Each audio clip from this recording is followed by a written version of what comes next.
I'm sorry, Paul. Yes, Tim. I heard you weren't coming next week, election night. So Paul Lonzo was going to come. Alton was going to come. And then my friend Bill Blesendale, the liberal. Yeah. He was going to come, too. But now I'm going to have to tell them all that you're coming, and I don't know that they're going to come next week.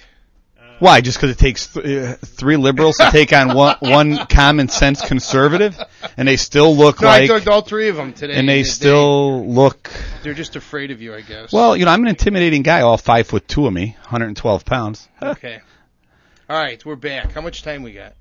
We have 14 minutes, and we have another guest. Another guest, running for Elgin City Council candidate, Toby Shaw, who we didn't have a chance to talk to before, so we know nothing about Toby. Yeah, why are you running?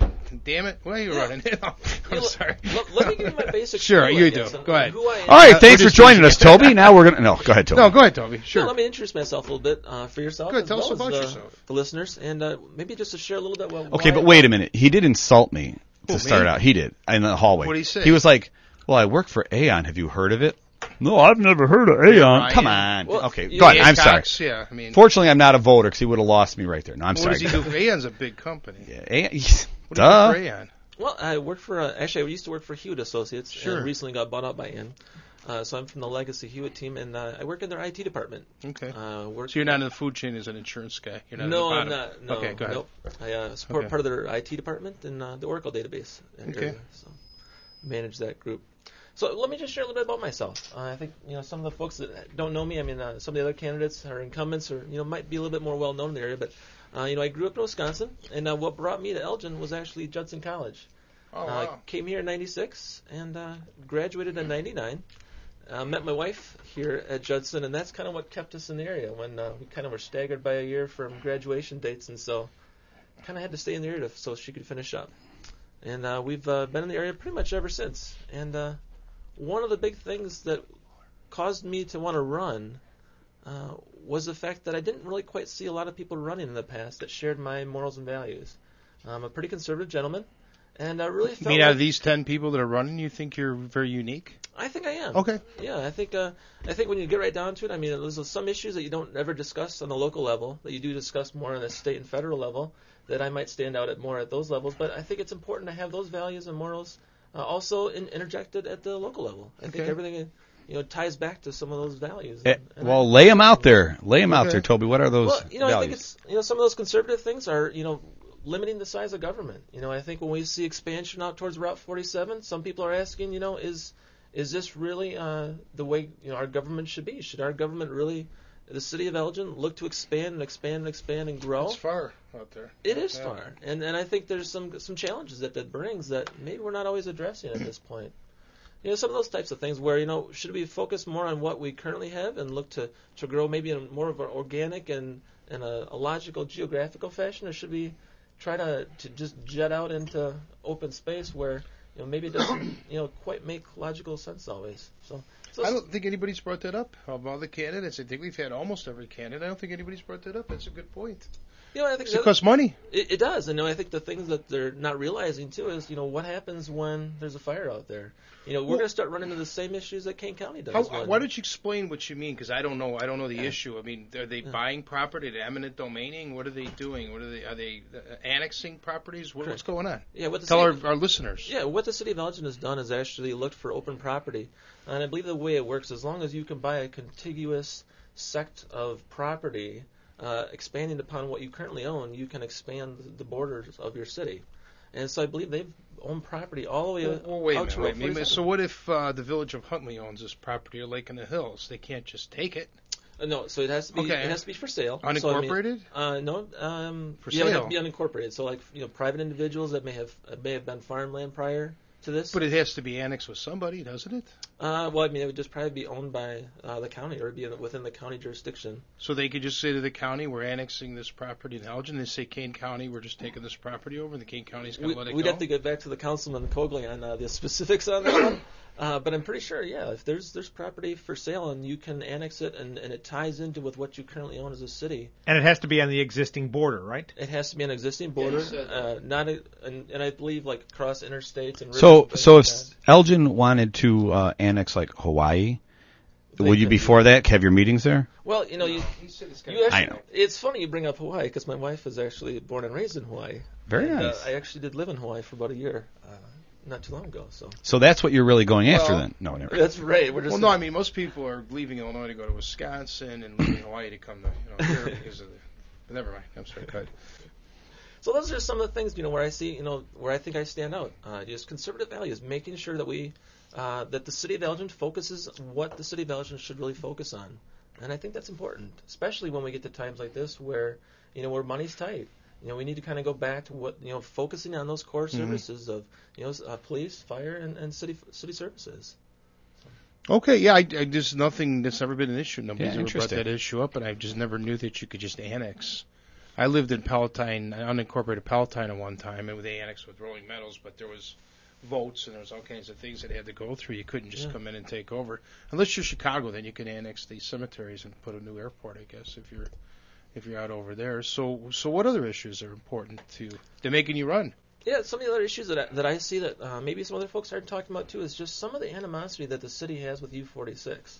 Right? That's been a topic here. And I think when we start to try to address crime, when we start to address the foreclosure issue and all the open houses here in Elgin, I think one of the key things that we're not looking at is, well, why are they leaving? Why do we have so many empty houses? Why can't we fill them?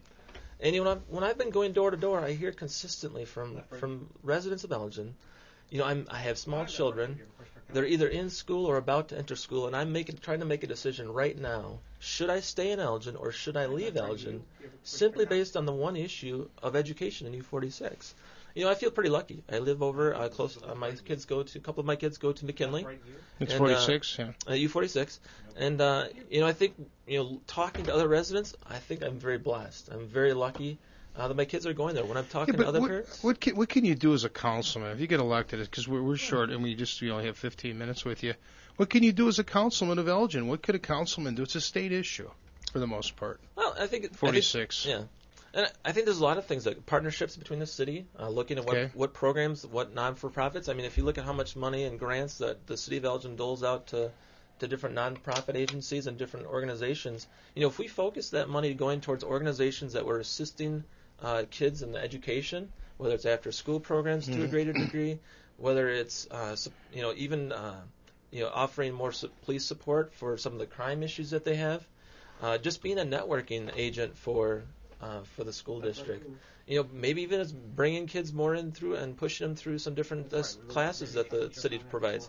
For adults, if you're interested in learning more about police, you can go through the police academy, the Elgin Citizens Police Academy, and you can learn lots of different things, and it just opens people's eyes to what the city of Elgin has to offer.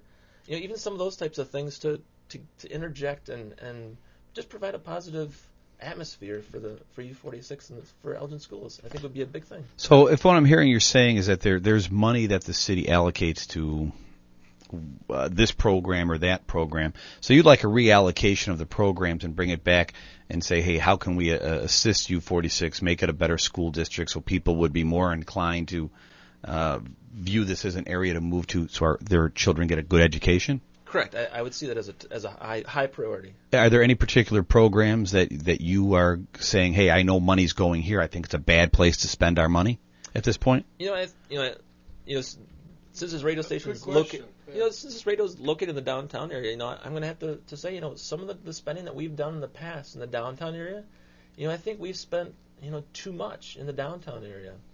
Some of that money is hard to reallocate just because of the way they've done TIF districts and different things, but there are certain things that we've spent money on where, the city of Elgin has spent so much money in the downtown area that it's spent more than what the private industry can really support and keep up. I mean, we see a beautiful, lakefront and fountain park square, but yet we don't have enough private industry to come behind that and actually keep it going to make that energy worthwhile. So those are some of the things where, I think I see, we've gotten out too far ahead of ourselves in some areas, and where in the U46 in the school district, we didn't do enough planning up front. We didn't put enough, energy and excitement behind U46 and supporting our schools. I was going to ask an off the wall. We haven't asked anybody else. What do you think of the mayor, the current mayor, and what do you think about the mayoral election? How do you feel about the two guys running for mayor? Yeah, I'm not gonna beat around the bush. I'm interested in seeing Dave Captain win. I'm interested in some change. One of the issues that came up in your last segment was term limits. I'm for term limits. I think when you get into a position and you're in there for too long, you start to lose your sense and connection with the people. Me too. No, I agree. I agree with you. And I think also you start to exclude people sometimes. You start to have the folks that you know and you work with, and that's who you work with. And I think some people right now in the council, and I think in staff, I'm sure, and I think even residents feel excluded from what's going on right now in the city of Elgin. I think Dave Captain could bring a fresh view to that. So it's interesting because Dave Captain made the comment. They had a real civil forum here, and he said people are not happy. There are a lot of people in Elgin that are not happy with the leadership. Yeah. Didn't come out in specifics, but it sounded very. Yeah. Do you have a relationship with him? I don't. Okay, it sounds very similar to. Yeah, this as running for city council this time. This is the first time I've actually got to meet and shake his hand and talk to him and all. But from what I hear, as being an advocate of term limits, are you saying that if you win, will you limit yourself to 2 terms?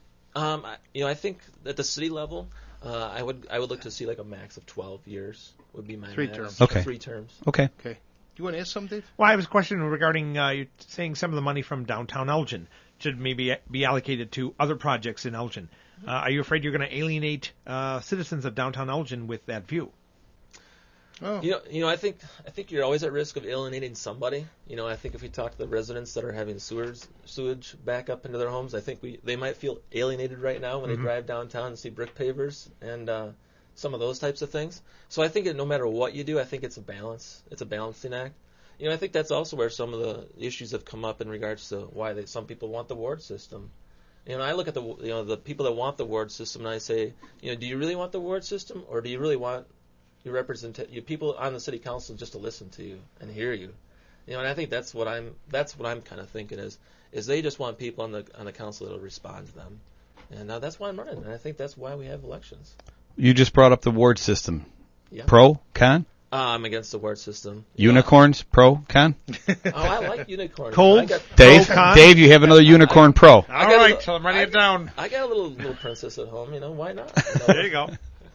Well, why are you against ward systems? By asking, we're going to give you the minute to close and address the voters. Got about a minute and a half to the end of the show. Okay, so you got 30 seconds and you got a minute without being interrupted. How's that? You bet. 30 seconds, we're going to beat you up. No. All right. Well, why are you against the ward system? Yeah, the ward system. What I foresee happening if we went to a ward system is I think you'd come up to a very contentious process just forming a ward system. I think you'd have a very contentious process as far as tracking where every dollar got spent in the city of Elgin. Okay. Why did Ward A get more money than Ward B?